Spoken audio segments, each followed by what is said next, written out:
Right, it's time to finish off this bean bed by putting holes in the edging and then using this washing line to provide supports for the beans.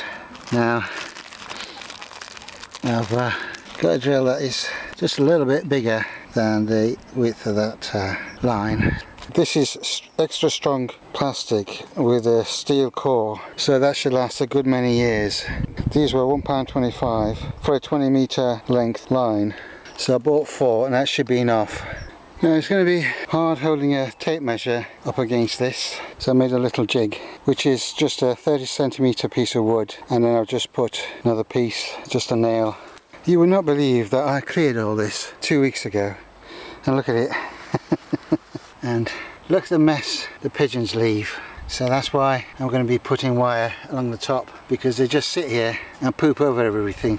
It's not so bad for beans, but there will also be cucumbers and tomatoes, and I don't want bird crap all over those. So it's easy enough, just put that in, it levels, and then I can just mark it off with that. It'll sit there and I can just mark the corners with that. So the first mark is going to be at 15 centimetres.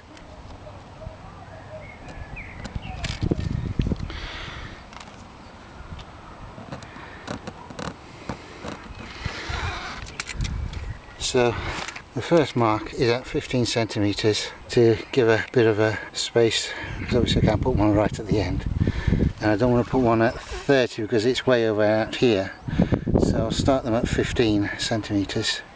So now, if I line that up at 15, this end, I can just mark. This is where the hole's going to go. So if I put a mark on that corner, and a mark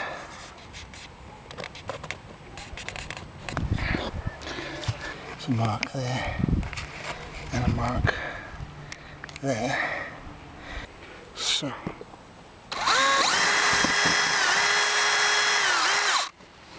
right, the holes are done. Now these markers will all come off with the rain and the sun. Eventually they'll come off, so I'm not too worried about that. Now I need to put a line in. Okay, so let's get this open and find the end. Okay, so that goes right through. Get rid of that bit of one bead. Just crap in the way. So the line goes through. I could put this line through and tie it and then pull everything else through, but that's going to take longer. So what I'm going to do, I'm going to start it halfway, that way I only have to pull half the length through the holes. It's starting to rain, so I will do that and bring you back. Right, that's done.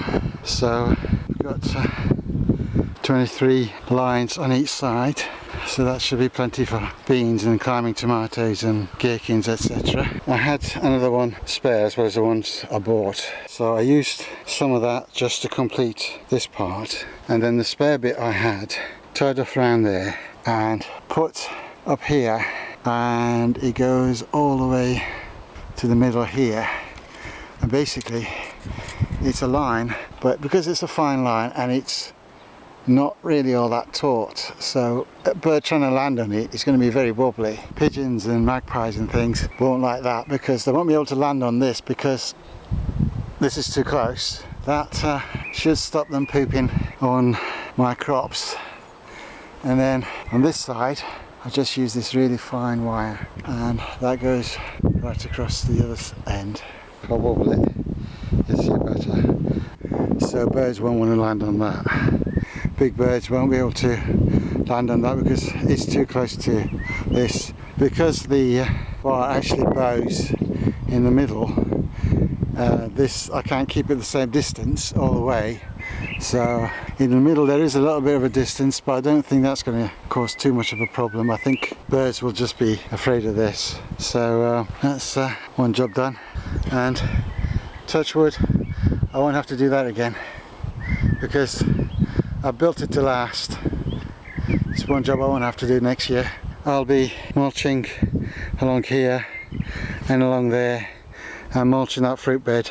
And most people will freak out when they see this and think, oh my goodness, it's full of weeds, you'll never manage it. But what I'll be doing is making use of all these weeds, because this bed was all clay that was all cracked when it was dry, and it was hard clay, and all these buttercups and things are going to go back into the ground.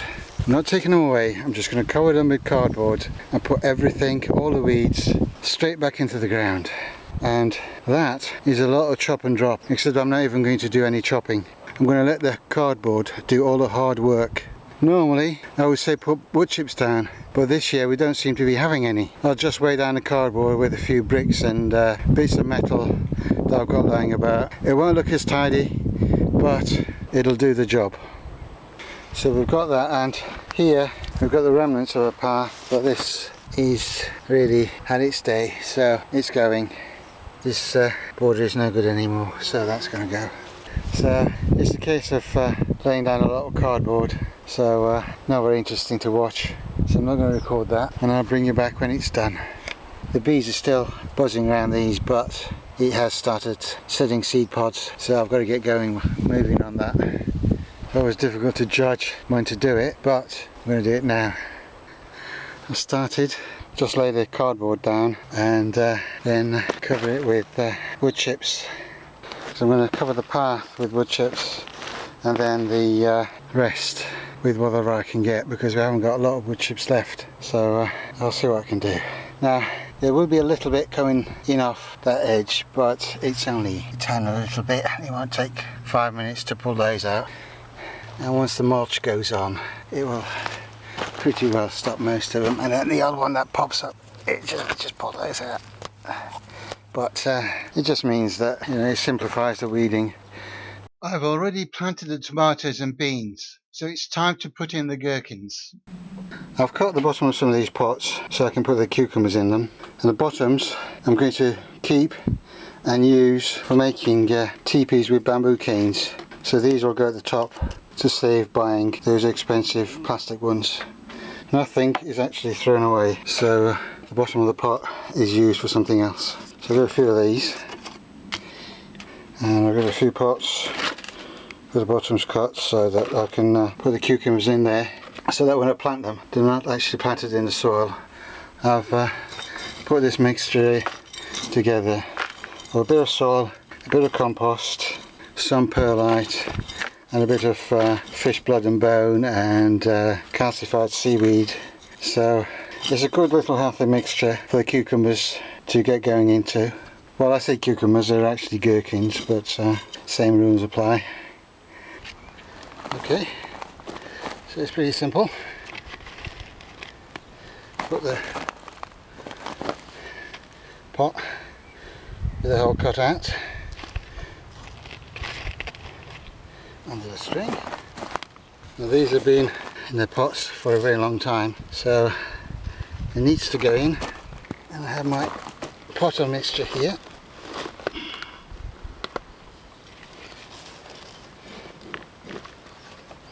Add a little bit to the bottom.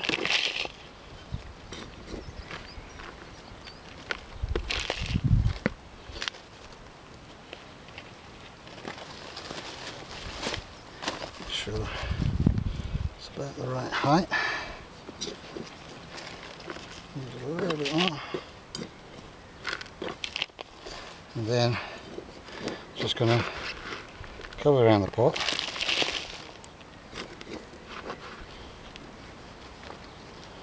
Get the pot out.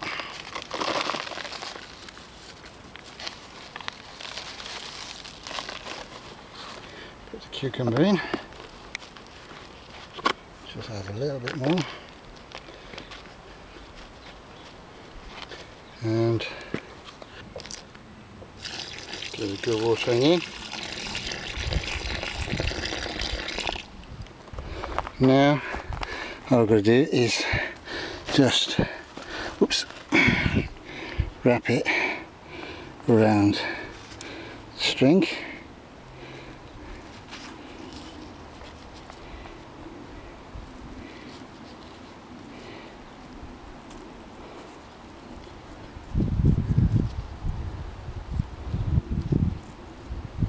And then once that's done, it will continue on its own, and these little tendrils will latch onto the string, and it'll be nice and secure.